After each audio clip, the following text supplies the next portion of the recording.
Welcome to Impact 2023, our continuing conversation where we talk about all different types of topics from a Christian standpoint.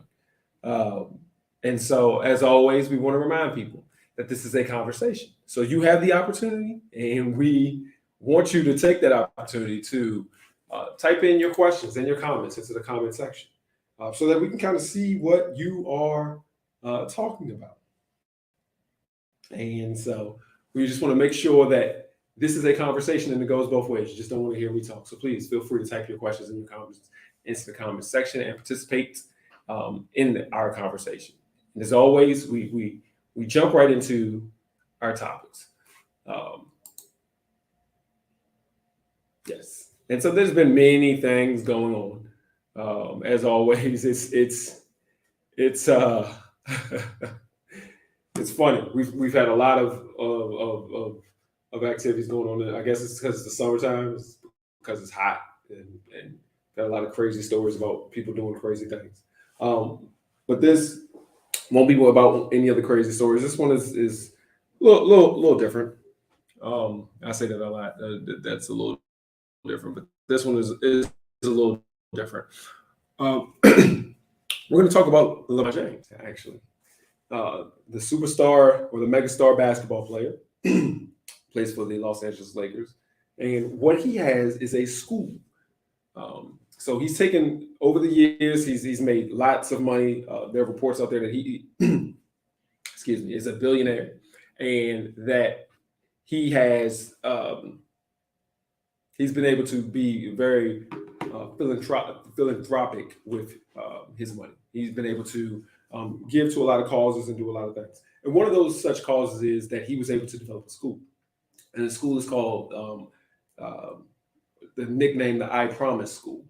And one of the reasons it's called the I Promise School is because if you do the work and you make that promise to do the work, then they will pay for your college education, which is a little bit ironic because he didn't. LeBron James didn't go to college, but it's a great bet that he's set there and he recognizes um, college is important, especially in our society for a lot of people.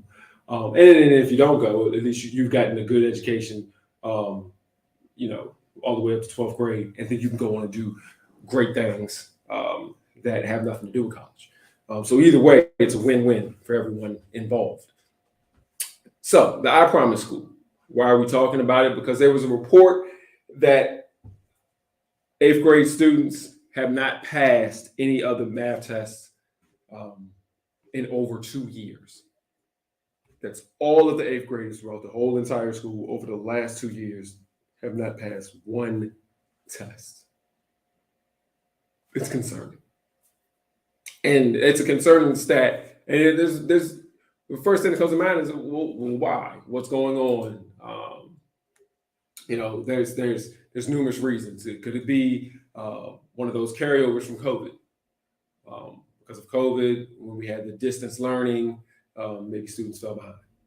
Or it could be a situation when you look at the composition of his school. What he does is he's not bringing the children who have the best test scores, and he's not bringing the children that come from the most economically advantaged places. He's getting people who don't have great test scores, who are in economically disadvantaged situations, who have difficult upbringings and things such as that. And so the expectation is not that you would have outstanding scores when you have people who have struggles outside of just the academics. So that could be the reason. Um, but we can come up with a number of different reasons and rationales for what's going on and what's happening. But the question that is kind of posed then there is to us, and this is not an isolated incident, using celebrity to bring in the story, but this is something that hits home for all of us. When we have someone who has put together something, and a good person, we're looking at a person who has put in something not out of nefarious reasons, like I'm out here trying to make a bunch of money or being scammy or anything like that. This is somebody who's giving back and is trying to have a school to help those who won't be able to go to, you know, an elite private school or anything like that, and be able to give them a quality education and give them an opportunity that they normally would not have gotten. And so you have a person who's giving back. This is again a philanthropic exercise. And when we have programs like this, but they're underperforming, then as a community and as people looking from the outside in, what do we do? What is our response? How do we approach that? It's a conflict. And the conflict is sitting back saying, well, on the one hand, I like everything that this guy, is doing. I like the purpose of what this school is about. But on the other hand, at the end of the day, you have to have some results.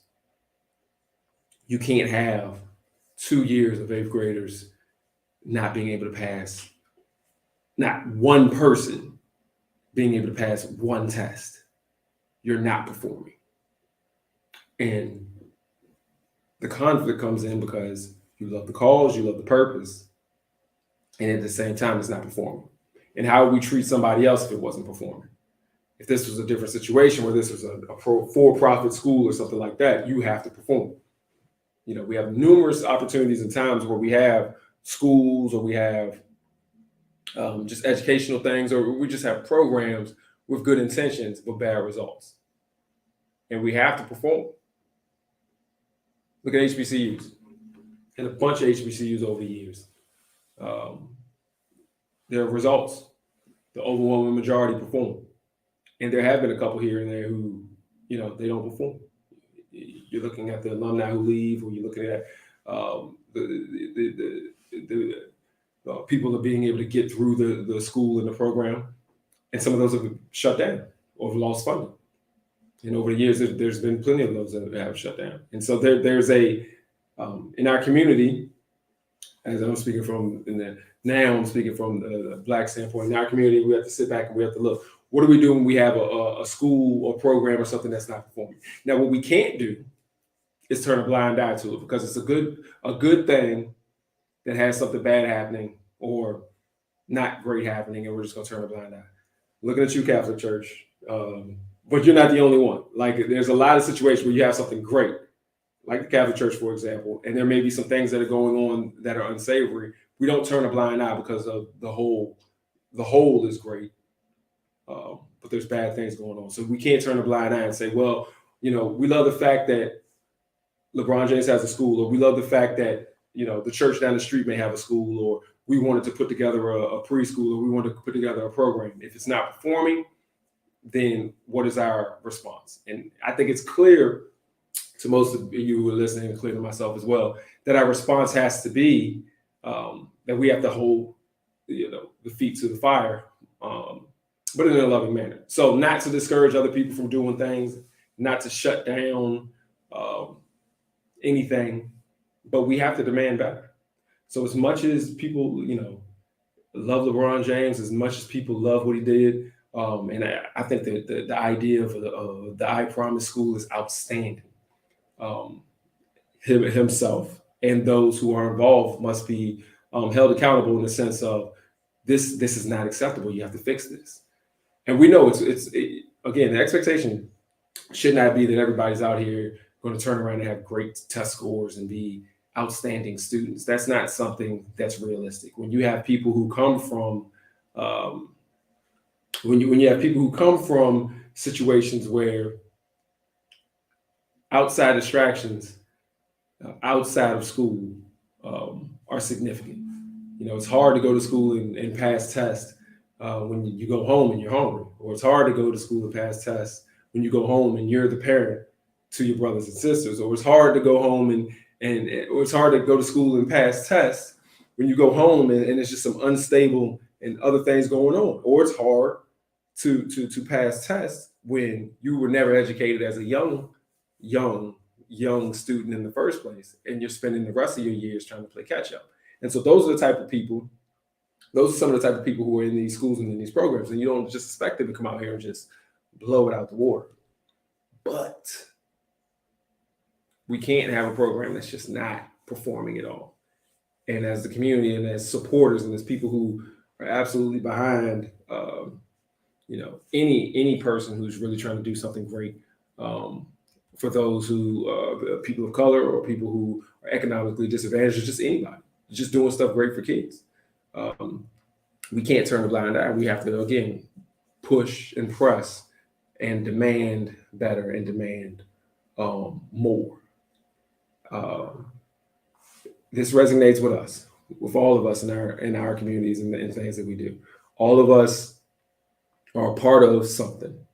All of us have seen something, whether it's a school, again, a daycare, just any kind of program that we're a part of, or that we see. We have to demand. It's not good enough to have good intentions. We have to demand that our good intentions turn into something.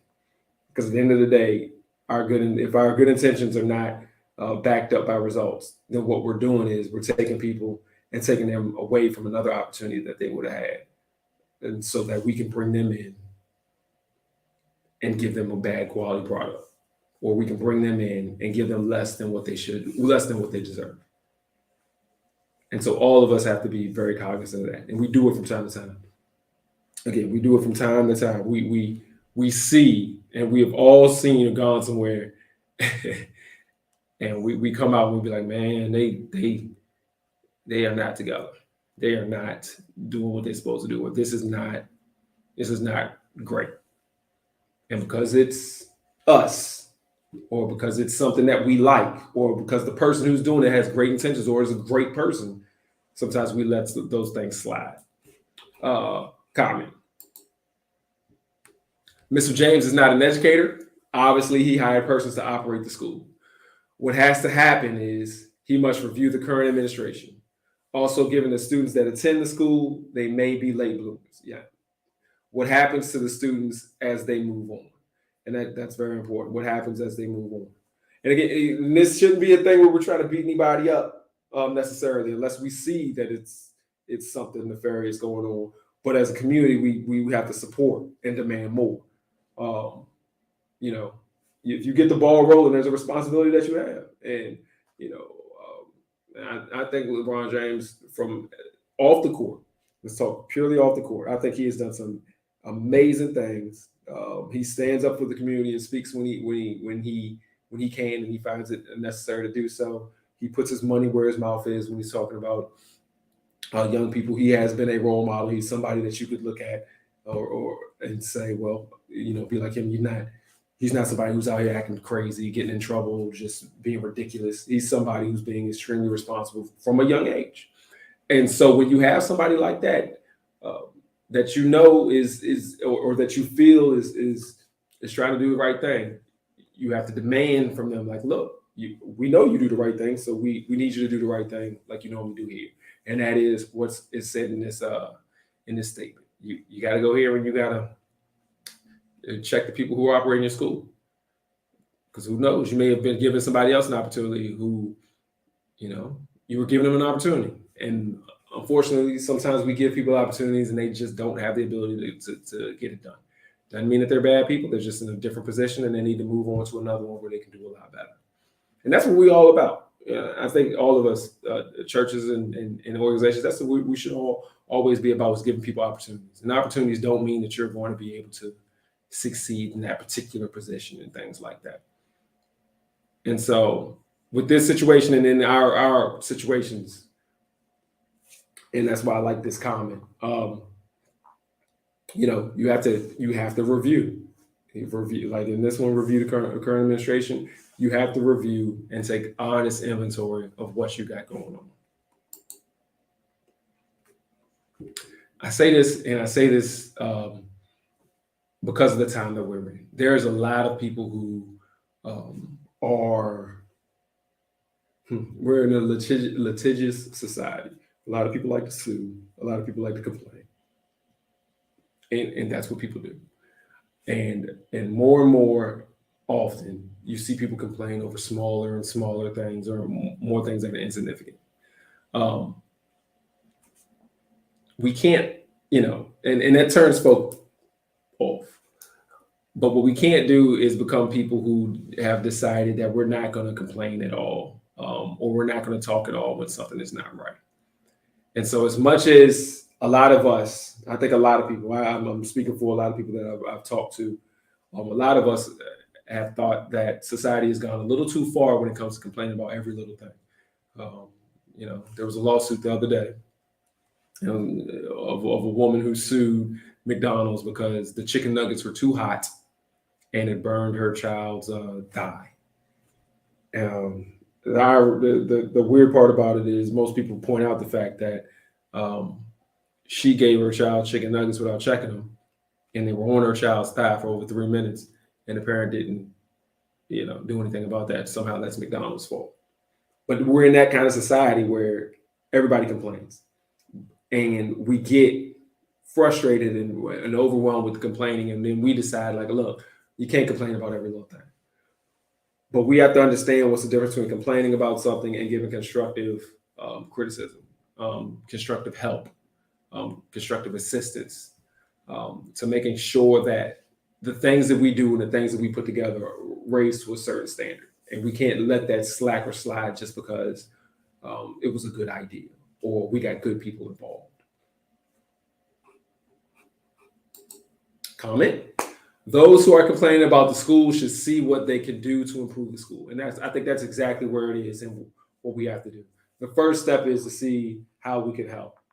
The complaint, we see what's going on. Our test scores aren't good. How can we help? What can we do? Are there extra programs? Are there volunteer opportunities? What do we need to be able to do to help? And then if there's resistance to that, that's when it turns to something different. But it's always that opportunity. And again, I want to keep making sure that we put this back to where it's supposed to be. And that's back into our current and regular lives and everything that we see. Same situation. You go down the street and there's a church that has a daycare program or a summer school, and let's make it real. You got a black church out here that is not teaching Black history in the summertime. All right, I don't think you succeed in giving our students what they need, because they're not going to get that, in regular school. The type of history that you should give them. There's a responsibility there. I would say, well, I don't think you're doing that part. And then the next part is to say, how can I help?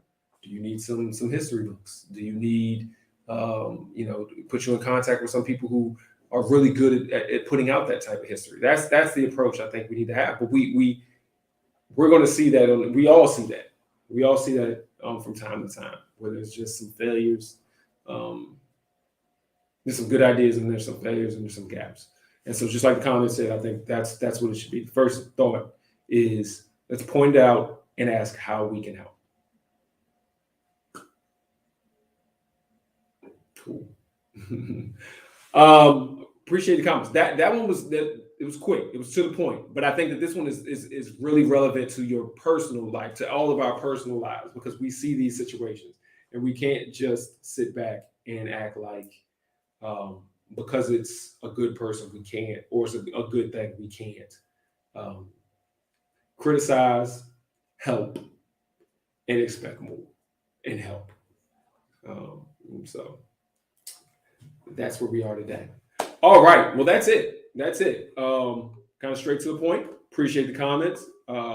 Appreciate everybody who joined us. Want to make sure that we highlight this week, Saturday, we have here at Imani Christian Ministries, we're going to have a community day.